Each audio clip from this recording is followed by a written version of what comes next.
Welcome back to another episode of the Crypto Serpent. You asked me, why are you so confident?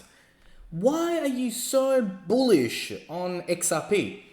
Well, it's simple. Let's kick off with that today. Bank of America, BTEC, Rational FX, American Express, RIA, D-Money, Lemonway, Money, like it just goes on and on and on and on. And we're not talking about small players here.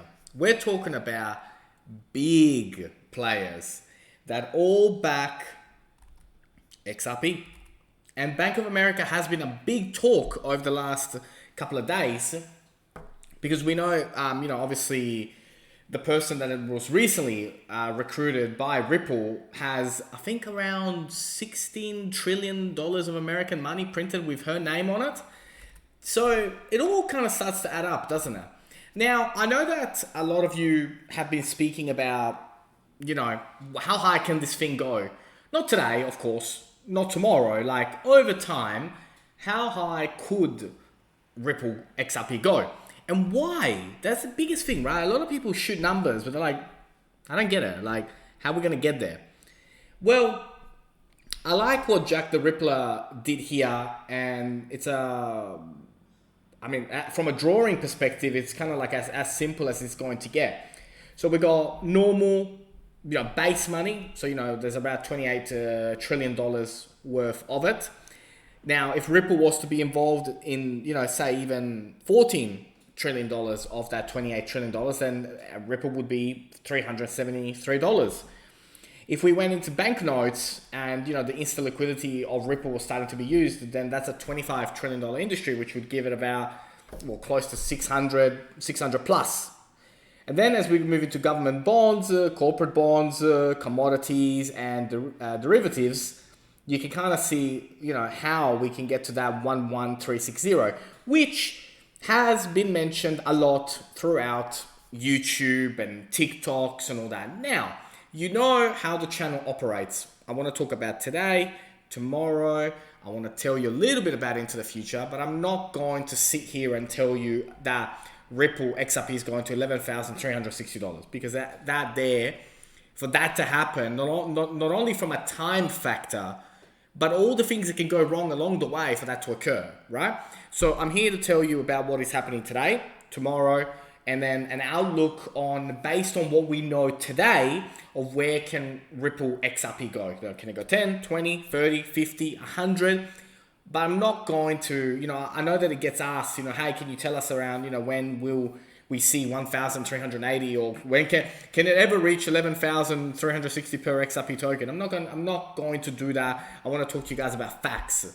So, speaking of facts, this is what I like. I like what Dark Defender has done here. And I think that from a timing perspective, I like this chart and I like what he's done here. And if you don't follow him on Twitter, please do. So I like this drawing very much because what it's saying here is the support levels are 81 cents and 75 cents.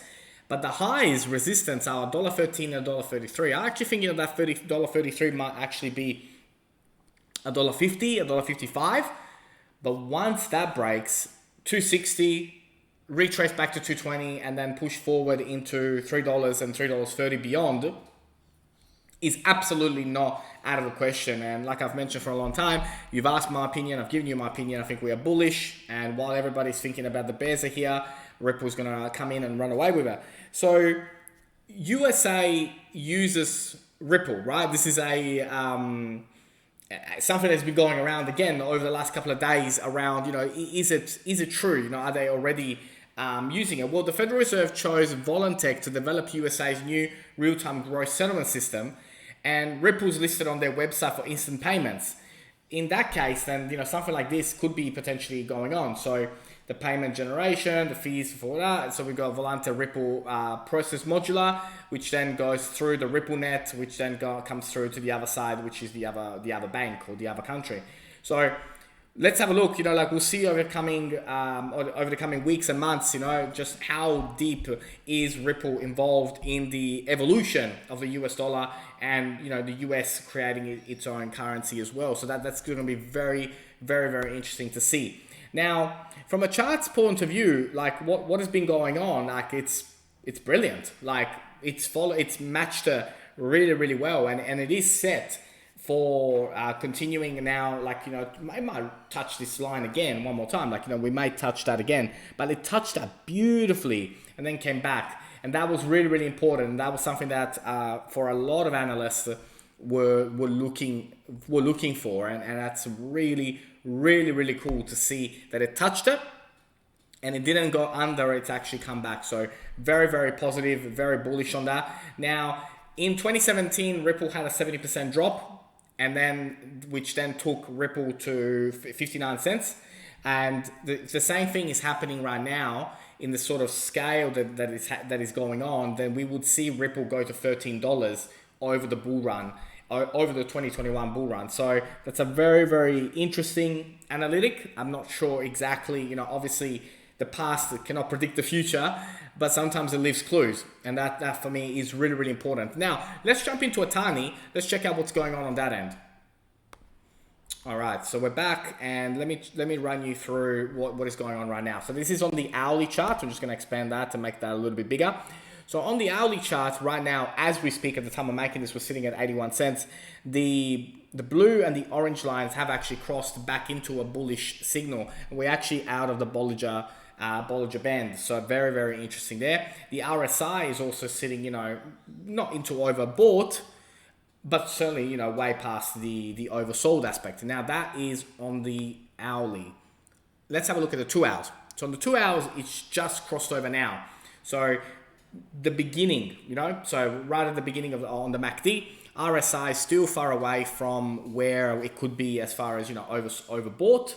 And from a Bollinger Band, it's sitting roughly around the middle. So again, another bullish signal.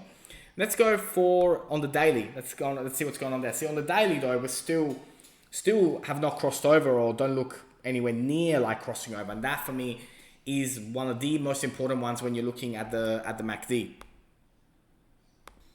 So until the MACD on the daily turns back into bullish, then we are still in a bullish pattern. Until the blue and the orange crossover, we're not in a bullish pattern. So until that happens, then we're still in a bearish pattern, and that's really, really important to recognize. So sometimes you can get tricked by the hourly and the 2 hourly and even the 4 hourly, right? So let's have a look at the 4 hours. Let's see what's going on there. See, they're just about to cross over, and on the 12 hour though, we still haven't.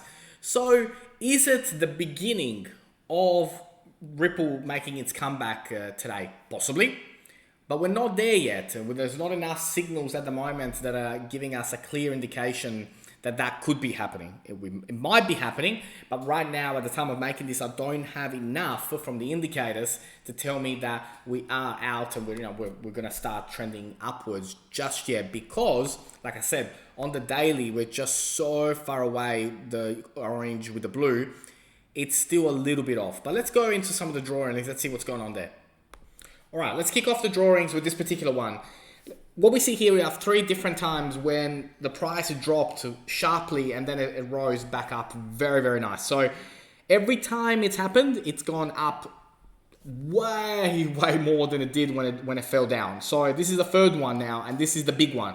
This is the one that counts, because we've been waiting for this. As much as we don't want to see panic in the market, and in an ideal world, in a perfect world, it would just be, you know, it would just be a straight arrow. We'd get to $10, everybody would celebrate and, you know, and be done with it.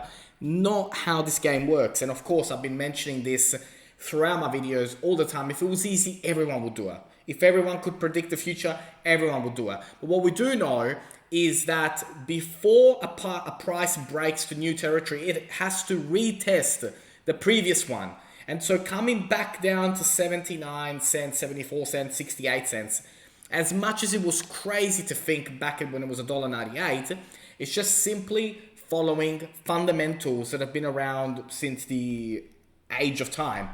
And so for me, it's not a coincidence that it's happened. It's happened on purpose. But what I want you to know is that it's lined up perfectly with these two, but it didn't go under. If it went under, we'd be in trouble. Or if it went under and went back up, no problem. But if it went under it and kept on going down, then we would be in trouble. But it lined up perfectly. So I am bullish, and it's not financial advice, and I'm not a financial advisor, but I'm bullish when it comes to this. And so for having followed this trend, the only way we can go from here is up. And so $1.20, $1.38, and $1.58 are resistance points before we break into 260 and beyond. So pretty much I'm looking at this. This is what, we've got an A, B, C, D. That's the next step. That's the next phase that we're moving into.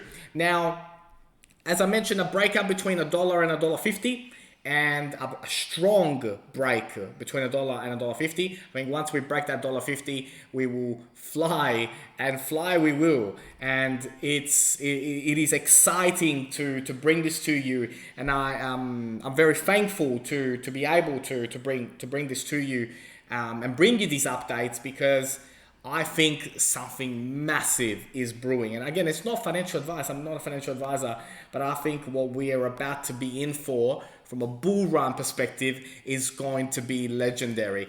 If you did learn something new today, don't forget to hit that like and subscribe. And thank you also very much for the love, passion that you show the channel. And I look forward to see you on the next one.